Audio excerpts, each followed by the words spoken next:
So you might notice that all of the songs for our 5th grade and our 6th graders all are arranged by the same person, Bruce Pearson.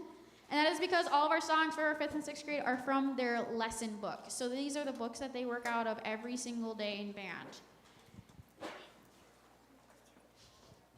And so we are going to finish out the 5th grade portion with Good King Wenceslas.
Have a little bit of a transition from 5th grade into 6th grade.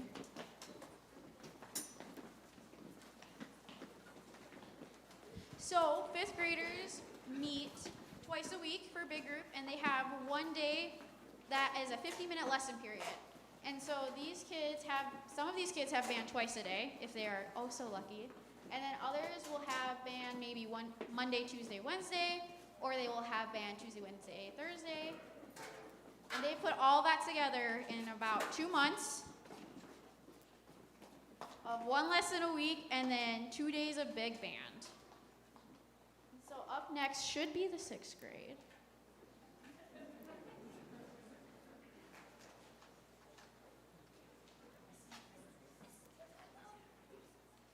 I'll go get them.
I'll talk a little bit while the percussion moves their stuff. So this is the first point in the book where the instruments play something different than everybody else. We've played duets, we've played trios where things might be a little bit different, but this is where the first time you really hear the differences in voicing. So you could hear where the flutes had a little 2-measure solo, and then our alto and our tenor voices, so like our trumpets and our clarinets, they had a little bit of a solo. And then our low brass, our mighty 3 trombones, had to carry a whole 2 measures by themselves as well. And so our next song is going to be from the same little section. It's called Indigo Rock. And then we are going to actually play our selection after that, number 82, Orpheus in the Underworld, twice for you. Are we ready, percussion? Perfect.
So we're gonna have a brief, like 3-minute little transition here between our 6th grade and our junior high. So if there are any parents that you need to book it, I would ask that you go to the band room to collect your elementary student. Otherwise, you are free to let them sit there and watch the rest of the concert. They have it live streamed for them on the board in there. So they are perfectly fine if you would rather that they just watch it from there, or they can come join you as well. All right, so we're gonna have the house lights come up a little bit, and then we will have a little 3 minutes before the junior high comes on.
I promise we did actually rehearse the transitions, and they were not quite as musical chairs as they have been tonight.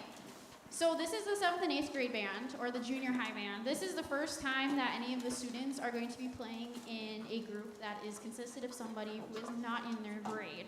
So it is kind of a big transition at the beginning of the year for our 7th graders to suddenly be with the 8th graders.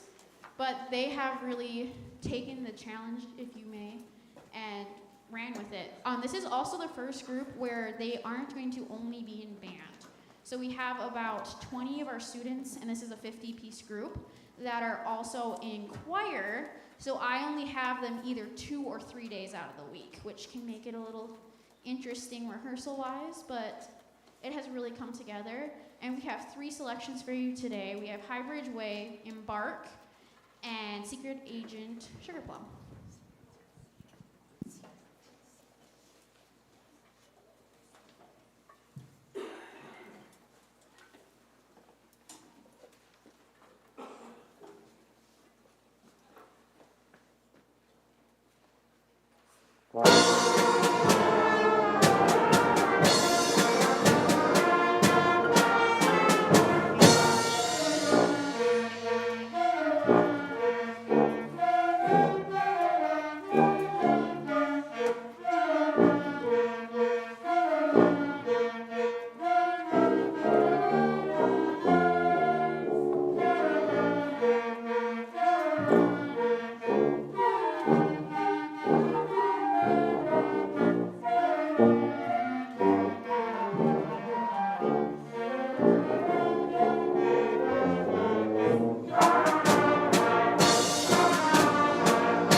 So having an ensemble play without a director is something that's typically done in rehearsal. It kind of forces the ensemble or the musicians to listen intently to one another instead of just watching what I would be doing up there waving my arms.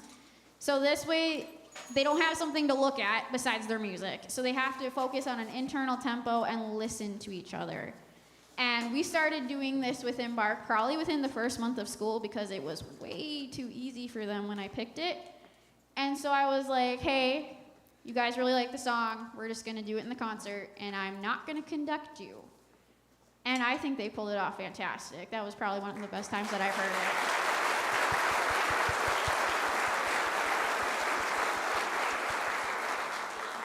So we are going to close out the junior high portion with Secret Agent Sugar Plum.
This is by far my largest ensemble.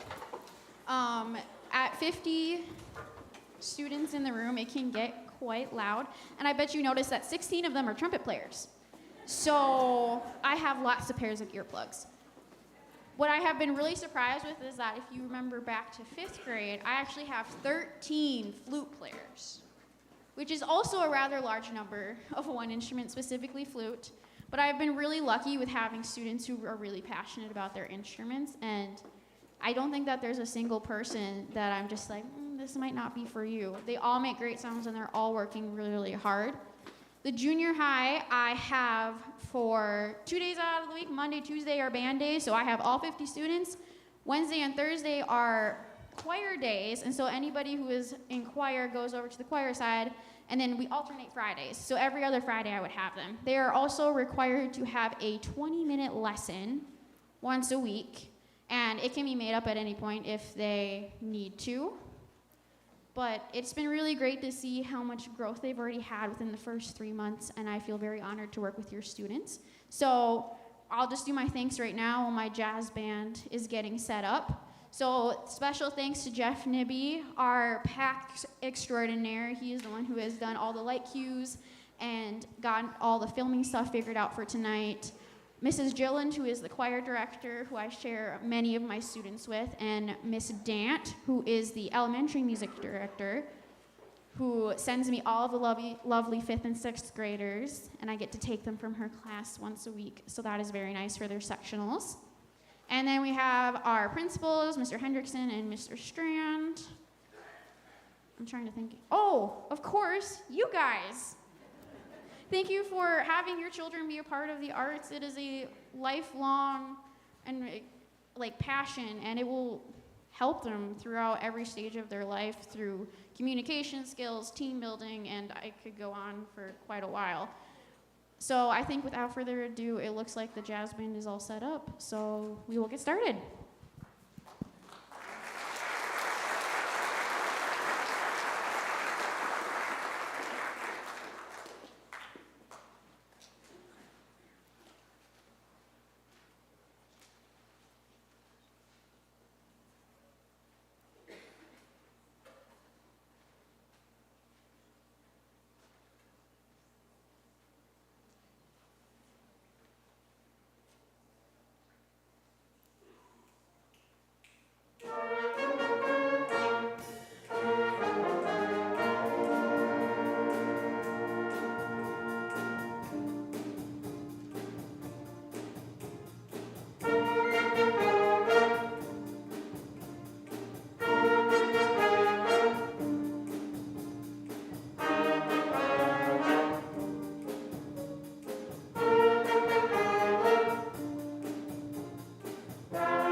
So I will talk while they switch over to their concert band instruments.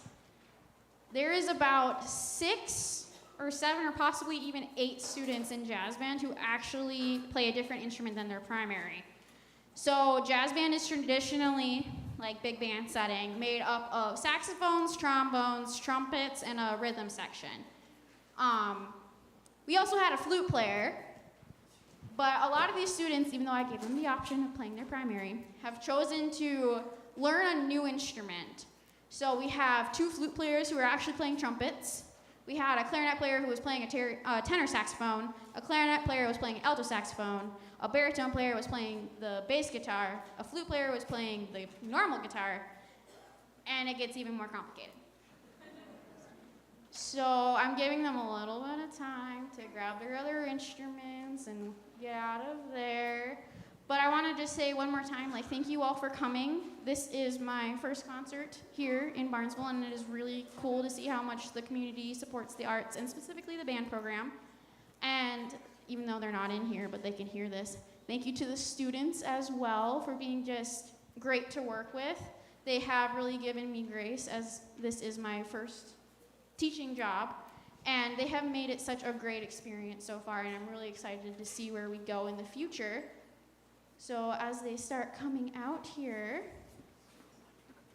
the jazz band, I'll tell you a little more about it. The jazz band only meets twice a week, and it is in the mornings at 7:30 a.m. So these students who are in the jazz band have chosen to be there, and they actually had to pay an extracurricular fee to be in the group. And so the fact that they are getting up earlier than they have to, they are playing an instrument that isn't their main instrument, and they are paying to be there, is pretty dang cool to have that large of a jazz band. And we do actually have 2 more members who did not perform with us tonight, but I think we are almost ready.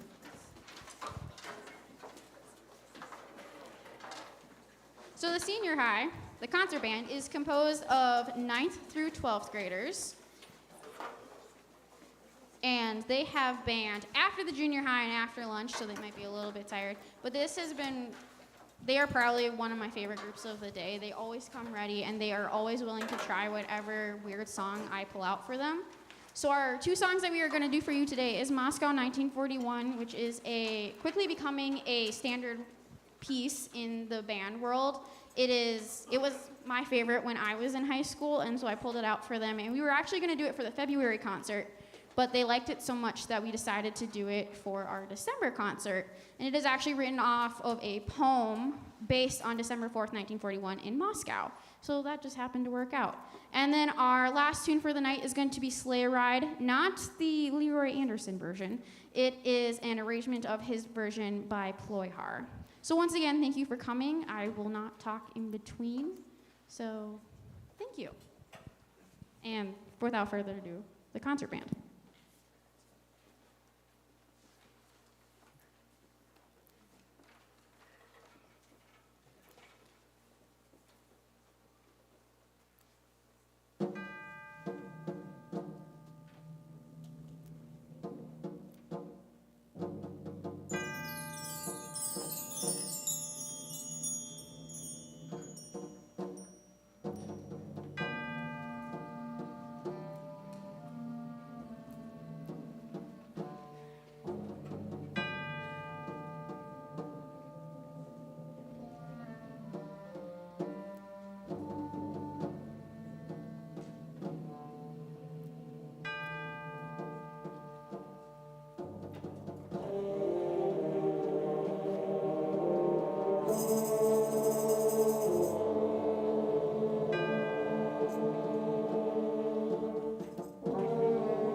over here if people want to take pictures.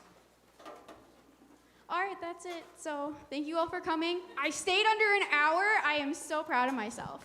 But these kids are really fantastic. Thank you for allowing them and encouraging them to be in the arts programs and band in specific. So you guys are free to leave. Thank you for coming.